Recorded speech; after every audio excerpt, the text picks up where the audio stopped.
Just as I'm putting dip in my mouth. Hey, I'm Lex, and he's busy. So. It's all about the timing. Is that what it's all about? Yeah. Hey guys, I'm Shane. All right. Office 365 today? Yeah, Office. Well, yes. The answer is yes to that. So, one of the things I was kind of hoping to do is an all-encompassing Office for Office 2016. Well, that's a huge undertaking, isn't it? It is. And then Office 365, the 2016 version. Two different things.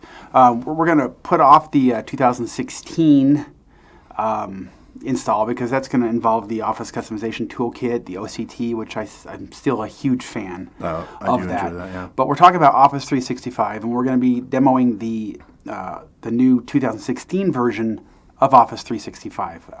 And you don't use the OCT when you're deploying this. You use the Office deployment tool, and it's very, very basic. It doesn't perform uninstalls like you might think. Yeah. So we'll cover some of those idiosyncrasies and walk you through a few things. So let's go ahead and get started. Point out some of the gotchas, definitely. Yeah. Oh, sorry, man. That's okay, brother. I think if I can scoot over here a little bit. Cool. All right, so if you haven't, now there's a few things we're not going to cover just simply because of time. Yeah. I mean, deploying Office necessarily is a fairly time-intensive issue. Takes a while to run, that's does. basically what you're saying. Mm-hmm. But I've got a couple of URLs here that you're going to want to Google and grab these for yourselves. The first one is, I'll scroll up here, it's if you haven't done this yet, I'm sure a lot of you probably have done this, but first of all, you want to download the Click-to-Run Office 365 products. Go to this this page. Anyway, you're going to need to download this Click-to-Run. Go to this page. It's going to show you exactly how to do that, because there's two steps. Number one, well, I guess three if you count downloading this. After you download this, you're going to run it. You're going to actually download the products. So you get this Office deployment tool. It's only a few megabytes. You run the necessary parameters to download your Office products, and you need to do this once for each architecture if you're going to do 32-bit and 64-bit. Now, the vast majority, it seems... 64-bit, yeah, I mean, it just makes sense. Well, the vast majority of our computers are 64-bit, but a lot of administrators are still opting to deploy the 32-bit version of Office. Why would they do that? There's actually only a few reasons, technical reasons, why you'd want to run the 64-bit version. That comes down to, obviously the benefits of running 64-bit when you're talking about very, very large files, such as if you have some users that use very big Excel spreadsheets or Access that are pretty labor intensive, and you get past the 32-bit limitations. But a lot of administrators are actually saying, I'm only going to stick with 32-bit because I can support that. And here's some issues for you. Number one, if you're going to upgrade, say you've made the decision, we're going to go to Office 365, and if it's a 32-bit machine, I'm going to go the 32-bit version. If it's 64, the 64-bit. But there are some problems. Number one, you can't upgrade. You can't upgrade a let's say you have Office 2013 or Office 2010, and you've got the 64-bit version on there, and you try to install the 32-bit version of Office 365. Not going to play? Yeah, it's going to fail. And the other way around, if you say, I've got some old 2010, they're all on 32-bit, but now I want to do the 64-bit, you're going to get an error if you try to install the 64-bit on top of that. So you're going to want to stick with the current architecture, pretty much. Or you're going to have to take the steps to uninstall. True. Which, honestly, you're pretty much going to have to anyway. Now, if you're upgrading from an existing 365 2013 version to 365 2016, then you can mix and match the architectures from my testing. But I'm talking about you've made the decision to go to 365, but you've got old 2010 or old 2013s. You're going to have to do some. Finagling there.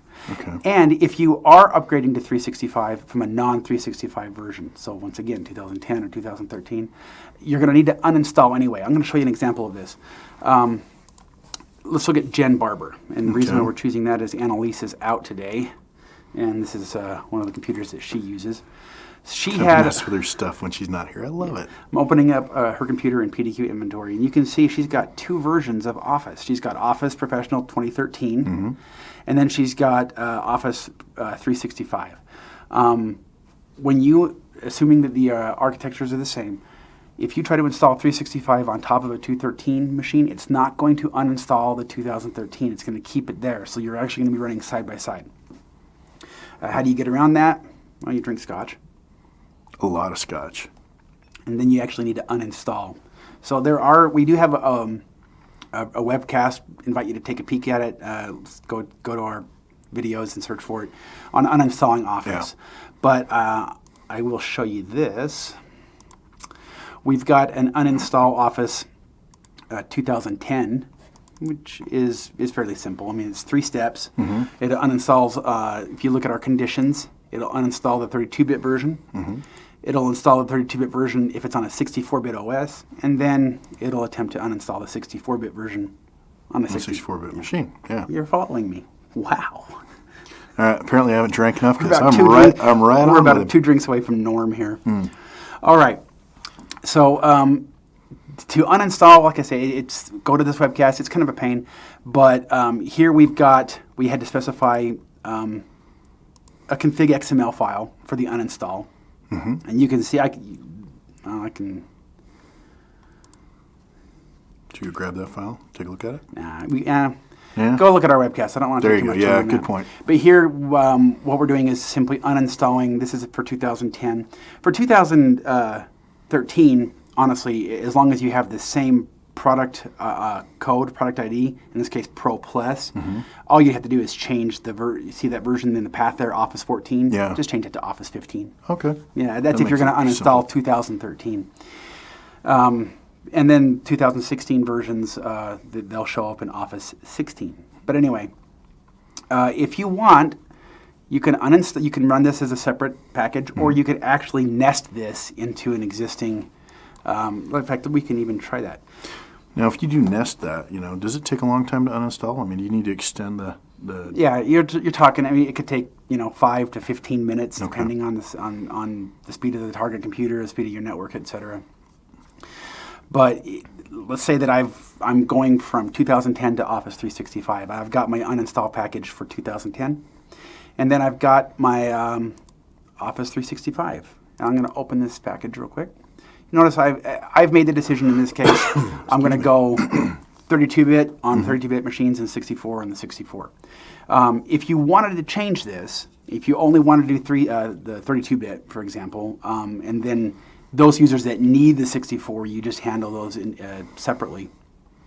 Then you just have the one step, and in your conditions, you'd have your architectures 32 and 64 right there. It's probably also a good idea to disable step 2 at this point. Well, or in this case, you'd delete it. Yeah, if this is where you're going to go, you would just delete that. But here, we'll walk through this in a second. But if I wanted to uninstall, previous to this, I could just go to New Step and add a nested package. And go grab the uninstall package. And then just it's in custom packages. I could do the uninstall Office 2010 Pro. And then that would be part of this deployment. So just keep that in mind. There's a couple of ways around that. Or you could just deploy that separately, and then when those are done, deploy this one. Now, I want to get a deployment going on pretty fast because it takes a long time. But in fact, let's go ahead and you said you wanted I've got a machine I need Office 365 Ragnar, on. right? Yeah, All Ragnar. right. So let's go. We're going to go ahead and start this, and then we'll walk through some of the intricacies while this is deploying. Hit deploy. So you mentioned, I'm going to move this. Sorry, JJ. And once again, everybody. Why am I apologizing to JJ? Sorry, everybody else. I don't give a hell about JJ. All right, so we're going to go to Ragnar. And again, guys, I name my machines after what I've been watching lately. So What's Ragnar? Isn't that a skiing it's a thing? Viking. Biking. Oh, Yeah. okay. Then we'll do Newman. Apparently, we've been watching Seinfeld when I built that one. That sounds good. But yeah, these are machines; they're not people. So Yeah, and then I'm thinking out loud here. Okay, we'll do this. hit deploy now. And then I do have Office on. I think let's see. Office 2010. I'm going to come over here real quick. Just go to Office 2010. Yeah, we've got 2010 on a handful of machines, so I'm going to uninstall it from Carla. We'll do the C's. Carla, Costanza, and Cunningham. Sounds good. The cool thing about Cunningham is it's a 32-bit machine, and so we're going to show you both. So remember this package that we had to uninstall Office 2010 Pro. Right. We'll choose our targets from PDQ Inventory in this case. And we said the C's, right? Mm-hmm. Yep, we can do that. All right, so we're just going to go ahead and start the uninstall here. Excellent. Because if we didn't, once again, and we deployed Office 365, assuming that the architectures are the same, it would show two versions side by side. So anyway, all right, so we're doing this right now. Let's make sure we can. So let's see, Ragnar and Newman are running. Now, just so you know, if you have PDQ Inventory and you want to know, is this actually running right now? Or is there some hidden error that I'm not seeing? If you go into PDQ Inventory, it looks like I may have closed that. If you go into PDQ Inventory, you can do a quick check here. We're going out to Look at services? Let's go to Cunningham. No, not service. You want to actually see some files. Okay. So I'm going to go down to, I'm just going to go to Shares. I'm going to go to the $C, Program Files. I should see Microsoft Office. Yep. There it is. Okay, so something's going on there.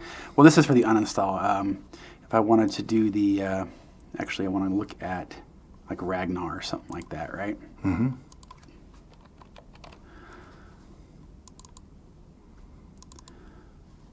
Go to the $C. Yep, there's Microsoft Office. So I can see that it's actually making some changes. That way I know it's not hanging. Office 16 just appeared. Yep, awesome. There you go. So it's deploying right now. All right. Once again, we're going to go out to the, if you haven't done this yet, go out to download the Click-to-Run. There's another URL I want you to hit. And just Google, let me just scroll up to the top here.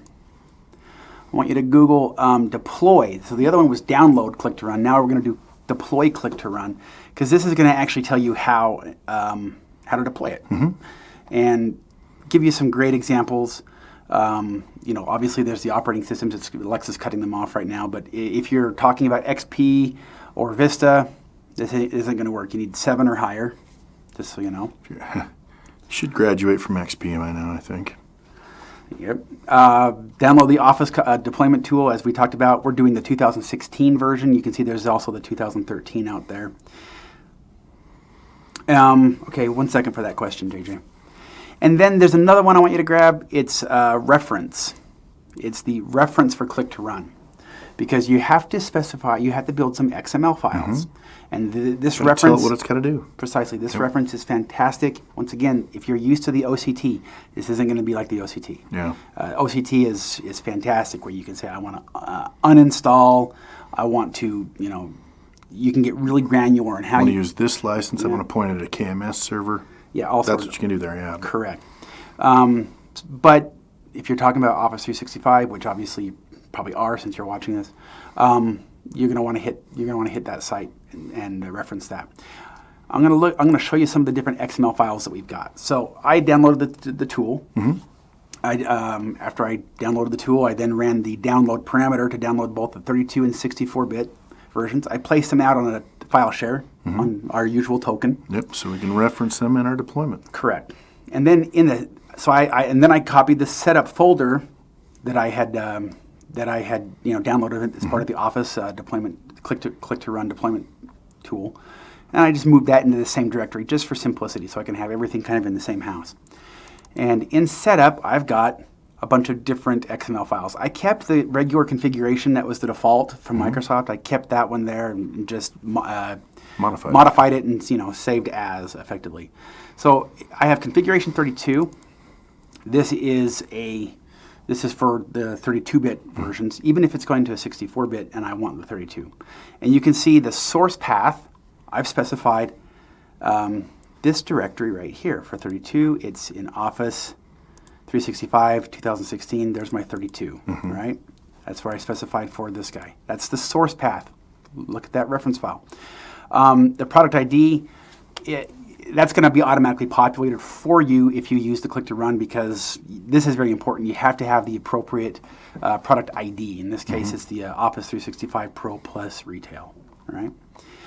You can specify different additional languages here. If you have like 3 languages you want to do, English US and Spanish and French, you would just, for each language, underneath product ID, you would put a new language element.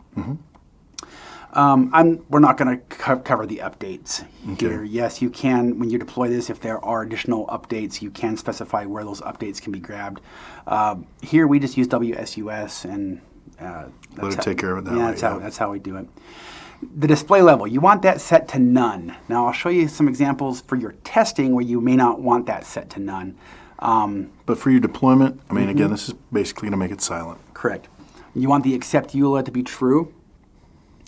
And then notice I've added a couple additional properties here. Auto activate, I set that to 0. It means false, obviously.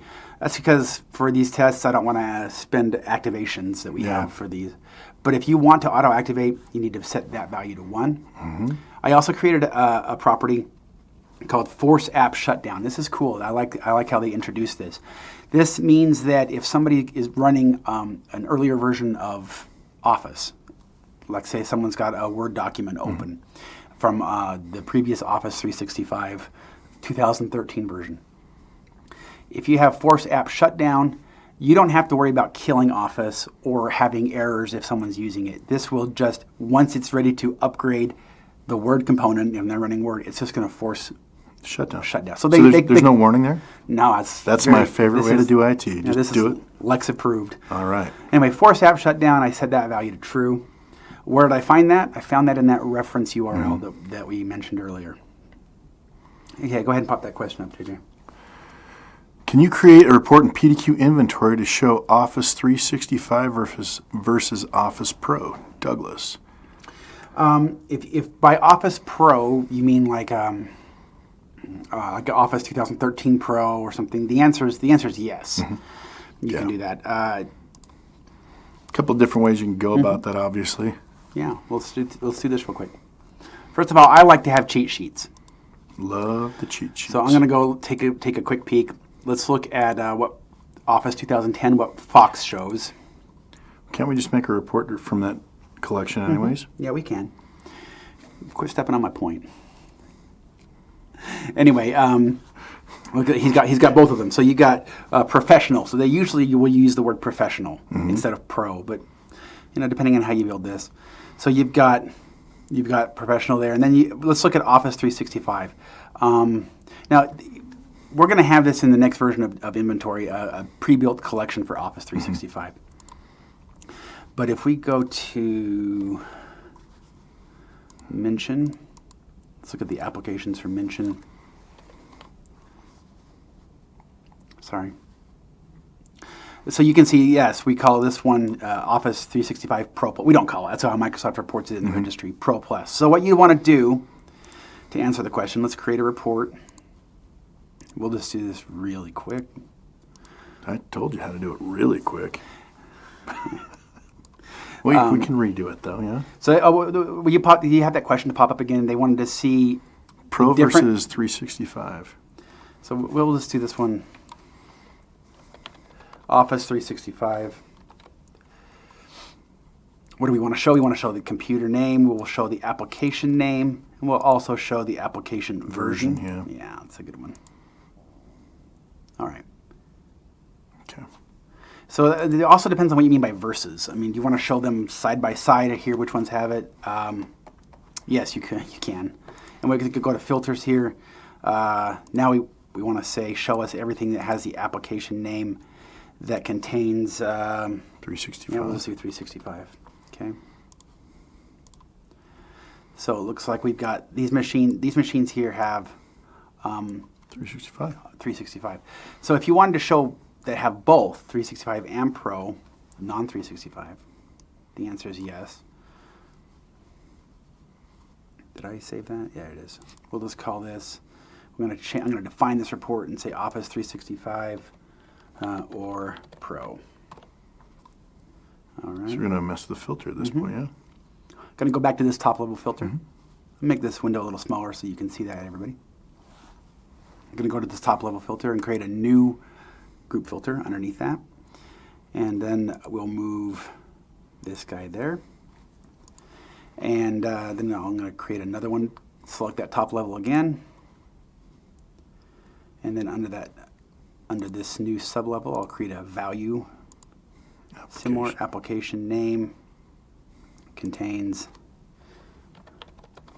Office Professional. And then I'm going to say, now if you want, we're going to change it to any. Because really, for the most part, you're not going to have computers that have both. So it's going to have 365 or Office Professional. And then you can see, here's an example of that. iCal has Office Professional Plus 2016, whereas Briggles has Office 365 Pro Plus. Yeah, you can do it in one filter and just look for anything that says Microsoft Office, and you get them both. Yeah, but he was talking about Pro. Just Pro? Okay, yeah, good so point. you'd get Office Standard and yeah, other good things. point. Okay. So I'll really quick, I'll go back to that define report so you can see that. That's a quick and dirty way of doing it. There's a bunch of different ways you can Just remember to use that any on there so you get or, either or. Yeah, the any means you're going to, everything under here has to be true, or anything under here has to be true. One of the two. All right, we have another question. Go ahead. Go ahead on that one, Shane. Are user settings reverted back to defaults if you upgrade a standalone Office 2010 to Office 365? Actually, I haven't tested that. Since it's I'm going to say yes, it's because it's if you don't uninstall the 2010, it's probably going to just do a new install. They're side by side. So Jason, I'm going to say probably on that one, but I haven't tested that. Probably maybe. Yeah, probably maybe. Obviously test it out. Now, if you were using, when we have the webcast on deploying Office 2016, and you're using the OCT, there's ways of making sure that user profiles and stuff are kind of maintained. Yeah. But in this case, you're kind of limited. But once again, test that out. All right, so let's come back over here real quick, and I'm going to go back into deploy. All right, so Newman was successful, by the way, and it took 12 minutes for Newman, and Ragnar is still chugging along. away. And if I want to just do a quick check on Newman, I can come over here to Inventory, go to All Computers, type in Newman, and there it is, Office 365 Pro Plus version 16. There you go. Well, that was fairly simple. Now that you've built it, it's fairly simple. Yeah. Welcome to it. All right, where are we? Let's go back over here. So in my setup, generally what you're probably going to have, if you're only going to do one architecture, the 32-bit, even if it's on 64, you're probably just going to have the one XML file, one non-default configuration file. And like I say, they're very simple to look at. It's teeny. If you guys are watching this after, it's a good time to pause this so that you can actually check out what Shane's done here. Yeah. So. Anyway, that's fairly simple. Now, if you want the 64, notice the only thing I've modified here is the path. So here, instead of going to the 32-bit, it's going to 64. And if you scroll over there, the Office Client Edition, okay, that element is set to 64 versus 32. So by doing that, it's specifying the different architecture. And then for the most part, everything else is the same. Yeah, hopefully that covers that up. Now, you notice I've got a couple of other ones, like this one is basic, configuration 64 basic. This is just for my troubleshooting, and this is what you might want to do to make sure that this is going to work for you. But basically, I've changed the display level to basic. And actually, this has been changed. Remember, in the old Office deployments, you had 3 different levels of your display level. You had none, which is what you're almost always going to use. You had full, and you had basic. The basic would show a user the status. They couldn't change it. And then the full would actually prop up questions for them. That's been changed in Office 365 now. It's the only 2 options are actually full or none. The full does not ask questions when you're doing this deployment that I've been able to see. So, but if you do basic, it's still going to work. Yeah. It's just okay. it's just not going to be none. Now, let's show you an example of this. I've got Office 365. This is for the 64-bit. Notice I've got the basic UI listed there. The only difference is it calls the same or the same path, just a different XML Notice file. I'm using a command step. I'm not using an install step.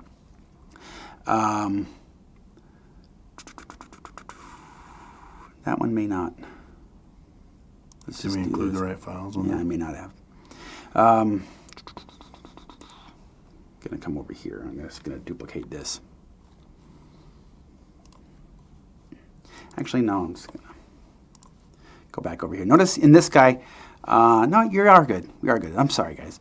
Here's where you would want this. Now, I'm going to open this back up.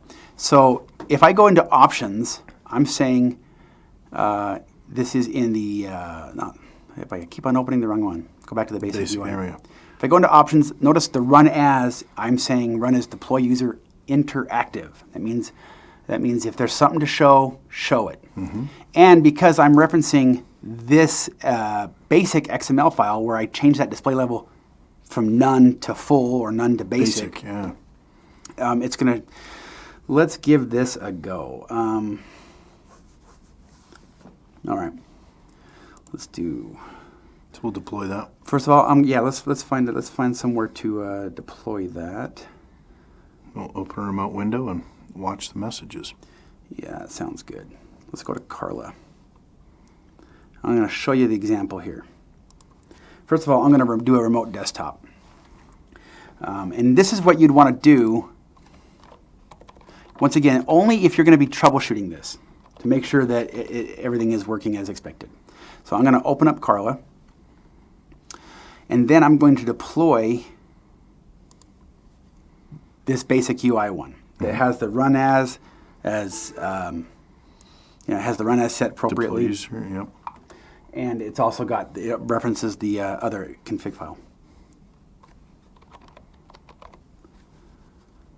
And where you want to do this is when you're testing out your XML files, you want to make sure that there isn't going to be an error that's being popped up that's being hidden. Mm-hmm. So like right now you can see I'm logged into Carla, deploying that basic UI, and I'm actually seeing some windows going. Now, if there was going to be an error like, oh, this, missing file, yeah, whatever. Here's where you might get an error. If Carla has Visio 2013 installed, and you try to install Office 365 2016, it's going to give you an error saying there's an application, in this case Visio 2013, that has to be uninstalled before.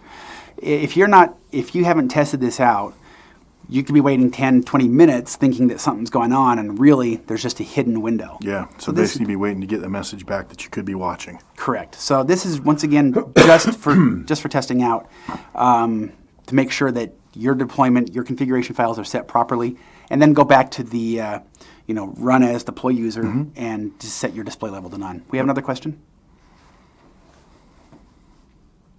Can you create a collection of which Office versions are installed?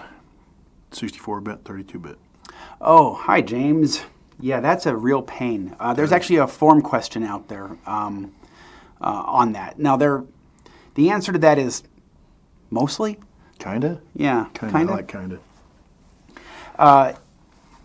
If we were to look at just a quick gander at a couple of different computers that have, let's go to Lagavulin.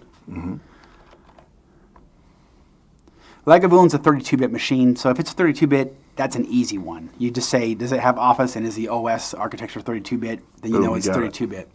But if you were to look at this, the name that Microsoft has put in the registry that we're grabbing, there's nothing in there to indicate that it's 32 or 64. Now, there are some different editions of Office that you can find that in the uninstall string. I was going to say. Yeah. Let me see if I can find. Let's go to Costanza. Costanza is a 64-bit machine, and it's got. We uninstalled. Oh, yeah, we uninstalled it. Let me go to. Mention. Oh, we'll try mention. We'll see.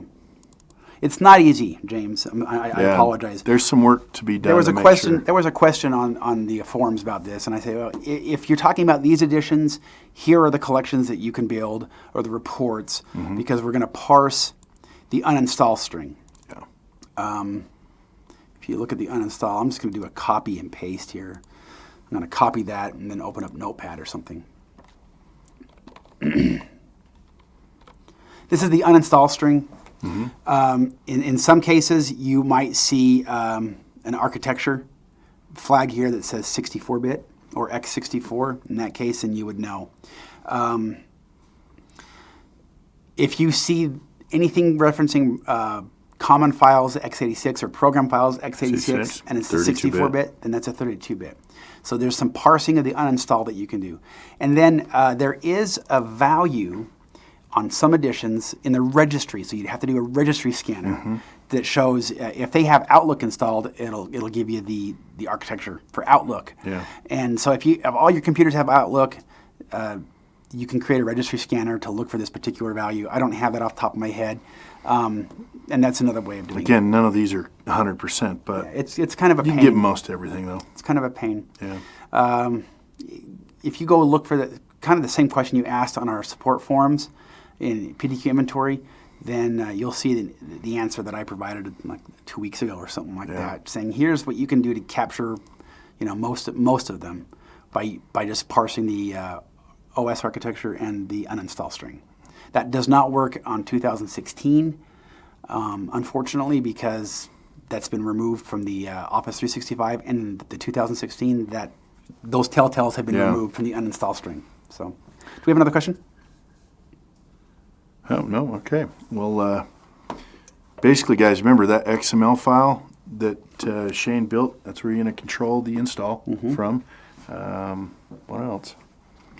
Drink lots of scotch when it's going on, because it's going to take a while. The cool thing about this, what makes it kind of difficult for us, is we know that a lot of you out there have one type of Office. It's an Office. You've purchased a volume license for Office Pro. In your organization, you've nailed that down. You're going to have one, maybe two XML files. If you have, for us, since we have customers that have Office Standard, Office Pro, 2013, 2010, we had to kind of try to make everything fit. Yeah, cover the a whole bunch of gambit, different. yeah. So you've got a bunch of XML files and stuff. So reference those URLs from Microsoft. Build your XMLs, test them out, and you should be good to go. Yeah. So hopefully this answers some questions for you. Anyway, I'm Shane. I'm Lex. You guys have a good one. Bye. Hey everyone, thank you for joining the webcast. If you asked a question and it was posted or used during the webcast, please send an email to webcast@adminarsenal.com and let us know your email, who you are, and what your mailing address is. We'll send you some swag. We've got a rocks glass or a tumbler glass here, a shot glass. Just let us know what your flavor is. Thank you so much. We'll see you next week.